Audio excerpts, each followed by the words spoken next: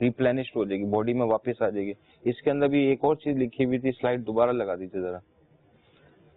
Fibre بھی ہے. اب جیسے بیجوں کے اندر اس میں لکھا ہوا ہے 30% وٹامن اے ہوتا ہے, فائبر کا ریچسٹ سورس ہے یہ. اس کے علاوہ بیج کے اندر جو موجود ریچسٹ سورس ہوتا ہے پروٹین کا. اب پروٹین ڈاکٹر صاحب آپ کو پتا ہے کہ کس لیے چاہیے ہوتا ہے, مسلس ماس بلڈنگ کے لیے. جتنے بھی لوگ باڈی بلڈر وغیرہ ہوتے ہیں, باڈی بلڈنگ کے لیے, کمزوری جن کو بھی ہوتی ہے, تو یہ بیج جو ہوتا ہے ہائی سورس ہوتا ہے پروٹین کا, اور یہ پروٹین جا کے جسم میں مسل کا ماس بہت بنا رہے ہوتے ہیں, طاقت بہت عطا کر رہے ہوتے ہیں. تو بیج تو بہت فائدہ مند ہے, اس کو استعمال کیسے کریں؟ جس طریقے سے آپ تربوز کھا رہے ہیں اسی کے ساتھ بیج کو آپ کھا سکتے ہیں. چبا کے کھا لیں. چبا کے کھا لیں, ایڈیبل, یعنی اس کو چبا کے آپ کھا سکتے ہیں, لیکن چبانا ضروری ہے اس کو. اچھا, چبانا ضروری ہے. بغیر چبائے کھائیں گے تو پھر بد ہضمی ہو جائے گی, جسے خلیل بھائی نے بھی بتایا تھا. اچھا, تو اگر دماغ کو بہت طاقت دیتے ہیں. جی سر, اس کے جو بیج ہوتے ہیں, اس کے بیج کے اندر ہوتا ہے گلوٹامک ایسڈ. وہ گلوٹامک ایسڈ بیسیکلی وہ ایسڈ ہے جو اکثر جو میڈیسن ہے دماغ کی, اس ایسڈ کو کنٹرول کرتی ہے.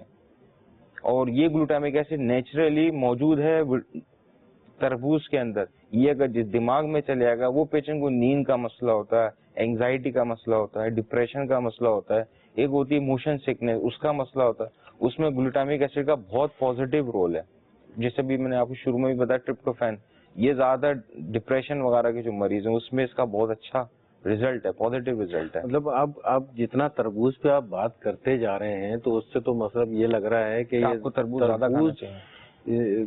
مطلب اس کے اندر فائدے ہی فائدے ہیں. مطلب فائدے ہیں. سے شاید سنا تھا کہ امیر السنت نے فرمایا تھا کہ سحری کے اندر بھی اگر تربوز کا استعمال کر لیں, بالکل, تو مجھے یہ پھر اس سے یہ سمجھ میں آیا کہ چونکہ تربوز کے اندر ہوتا ہے فائبر ہوتا ہے, وہ فائبر جو ہوتا ہے جلدی ہضم نہیں ہوتا, تو وہ آپ کی باڈی کی جو ریکوائرمنٹ ہے روزے کی حالت میں, پانی کی ریکوائرمنٹ بھی پوری کرے گا, اور بھوک کی جو کیفیت اگر پیدا ہو گئی وہ بھی امپروو کرے گا. پھر دوسرا جو کمزوری آپ کو پیدا ہو جاتی ہے روزے کی حالت میں, اس میں بھی بہتری پیدا کر سکتا ہے. ایسا ہے ڈاکٹر. اس کا مطلب یہ ہوا کہ اگر آپ وہ تربوز استعمال کرتے ہیں, فائبر سحری میں استعمال کرتے ہیں انشاءاللہ, تو آپ کو جو بھوک جو ہے آپ کا, اس کا کیونکہ اس کا عمل جو ہے ہضم ہونے کا وہ سلو ہوگا. جی, تو بھوک کی جو کیفیت آپ کو 2 گھنٹے 3 گھنٹے 4 گھنٹے کے بعد لگتی ہے, اس کا ڈیوریشن بڑھ جائے گا, وہ انشاءاللہ بڑھ جائے گا, وہ بڑھ جائے گا آپ کا. تو آپ کو بھوک اتنی جلدی نہیں لگے گی, کمزوری محسوس نہیں کمزوری محسوس نہیں ہوگی, تو عبادت میں دل لگے گا انشاءاللہ. روزے میں کی کیفیت جو کیفیت پیدا ہو جاتی ہے, غنودگی کی کیفیت پیدا ہو جاتی ہے, وہ ختم ہو جائے گی. اکثر عموماً لوگوں کو ویکنیس ہو جاتی ہے ظہر کے بعد, کمزوری محسوس ہونے لگ جاتی ہے, وہی بھوک کی کیفیت کی وجہ سے. ہمارے پاس ایک ٹائیفائڈ کا گھریلو علاج بھی تھا جو کہ عرض کرنا تھا. ٹائیفائڈ کا گھریلو علاج, اس میں جو ہے وہ 4 چیزیں ہیں. سب سے پہلے خاک سیر, اس کی مقدار جو لینی ہوگی وہ تقریباً 6 گرام. اسی طرح سے دوسری چیز جو اس میں شامل ہے وہ اس علاج میں وہ ہے ابریشم. فوڈ پوائزننگ کی سلائیڈ ہے, اس کی مقدار بھی جو ہے تقریباً 6 گرام. اور تیسری چیز جو اس میں ہے وہ ہے عناب. اس کی جو مقدار ہوگی اس میں تقریباً 5 دانے.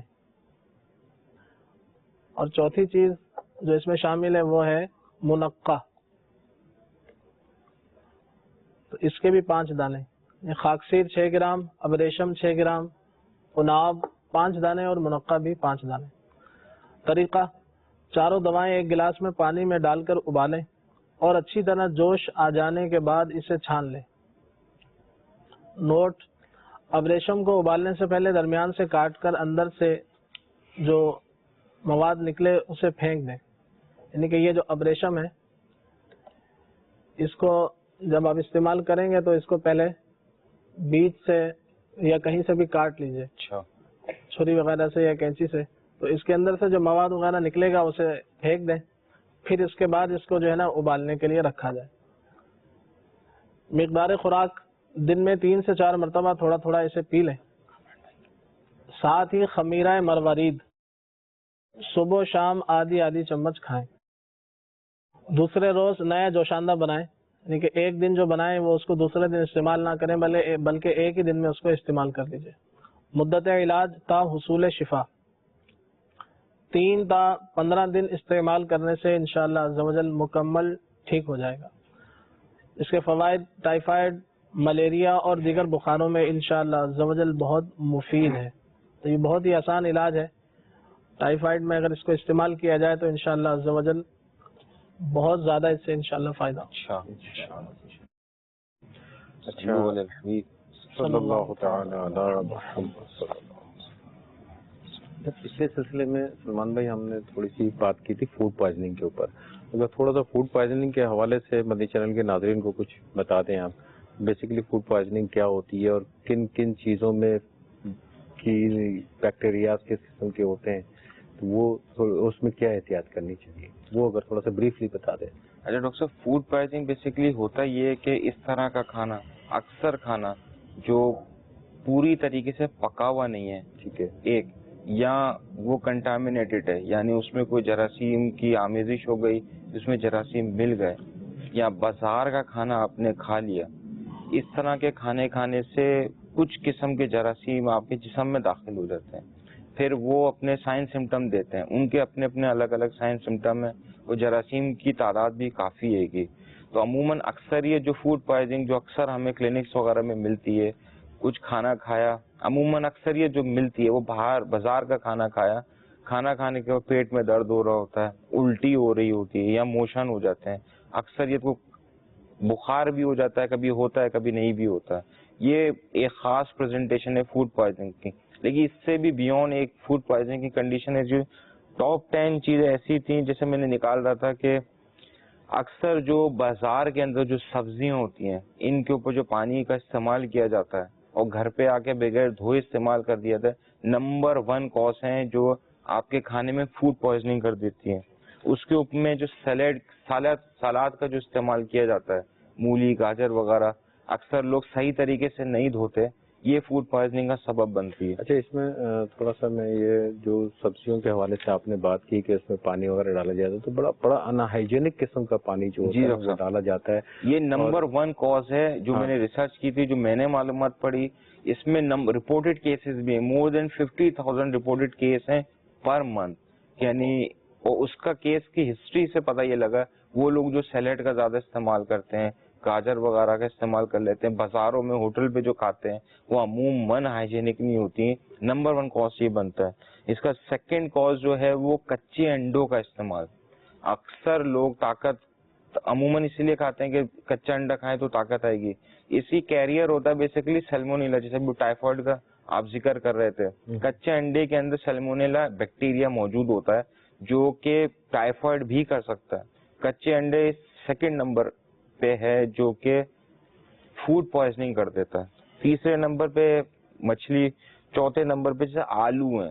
آلو کا کنسپٹ نہیں ہے کہ ان کو دھو کے استعمال کیا جائے، یہ کس طریقے سے استعمال کیا جائے. آلو چپس فارم میں بھی استعمال ہوتے ہیں، کچھ لوگ آلو چھلکے کے ساتھ بھی ڈال دیتے ہیں بغیر دھوئے. تو یہ چوتھے نمبر کے اوپر بن گیا. پانچواں ہے چیز کا استعمال. چھٹا ہے، آپ سنیں گے تو حیران ہو جائیں گے، آئس کریم. آئس کریم کس طریقے سے آپ کی فوڈ پوائزننگ. اکثر تو فوڈ پوائزننگ لوگ یہی سمجھتے ہیں کہ کھانے پینے کی چیزیں کھائیں، لیکن دیگر چیزیں بھی جو ہوتی ہیں وہ بھی فوڈ پوائزننگ کر رہے ہوتے ہیں. آئس کریم کے اندر جو ایک بیکٹیریا ہوتا ہے وہ گرو کر رہا ہوتا ہے، وہ اتنا خطرناک ہوتا ہے کہ وہ بچوں کے اندر ایک ہوتا ہے گلین بارڈ سنڈروم، GBS کہلاتا ہے، وہ پیرالائسس کر دیتا ہے بچوں کے اندر. اچھا، اس میں ابھی جو آپ نے فرمایا تھا کہ کچا انڈا لوگ طاقت کے لیے استعمال، یہ اکثر میرے تجربے میں آیا. مطلب کیا واقعی اس کچے انڈے میں اتنی طاقت ہوتی ہے؟ ڈاکٹر صاحب، ایک تو کچا انڈا میرے جو معلومات میں ہے کہ ویسے بھی کھا لیتے ہیں، اور کچھ لوگ ہاف کوک یعنی آدھا کچا آدھا پکا ہوا انڈا کھانا بھی پسند کرتے ہیں. نہیں، وہ تو ٹیسٹ کے لیے ہو گیا نا. تو اگر یہ ریکمینڈیڈ لیول دیکھتے ہیں، یہ ریکمینڈیڈ نہیں ہے. یہ ریکمینڈیڈ نہیں ہے، مطلب سیفٹی فوڈ گائیڈ لائن کے حساب سے یہ ریکمینڈیڈ نہیں ہے. کوشش کرنی چاہیے کہ نہ کھائیں، کوشش ہی کرنی چاہیے کہ کچا انڈا نہ کھائیں، کیونکہ یہ سیلمونیلا یعنی ٹائیفائڈ کا کیریئر ہوتا ہے، یعنی اس میں جراثیم ہوتا ہے. نہیں، ایک تو وہ ذہن بنا کے کھاتے ہیں کہ جی ہم طاقت آ جائے گی، ہمارے اندر بہت زیادہ طاقت آ جائے گی. تو کیا اتنی طاقت آ جاتی ہے؟ یا اگر ہم اس کو بوائل کر کے کھا لیں، ابال کے کھا لیں، یا پھر یہ کہ اس کو پکا کے کھا لیں تو اس میں زیادہ طاقت نہیں آئے گی؟ جراثیم کم از کم تو مر جائیں گے، طاقت تو جتنی ہے اتنی رہے گی. مدنی چینل کے ناظرین، اب ہمارا سلسلہ اختتام کو پہنچا. آج جو ہم نے بات کی گرمی کے حوالے سے، کچھ ٹائیفائڈ کے حوالے سے بات کی، اور سب سے آپ کو یقیناً جو آج ہم نے تربوز کے اوپر، اللہ کی ایک نعمت کے اوپر ہم نے بات کی کہ اس ایک نعمت کے اندر اتنے انسان کے لیے فوائد اس میں موجود ہیں، صرف غور فکر کرنے کی ضرورت ہے. اللہ عز و جل ہم کو غور و فکر کرنے کی توفیق عطا فرمائے. صلو علی الحبیب صلی اللہ تعالی علی محمد صلی اللہ علیہ وسلم. جو ہے بیمار صحت کے طالب، ان پہ فرما کرم رب غالب، تجھ سے رحم و کرم کی دعا ہے یا خدا، تجھ سے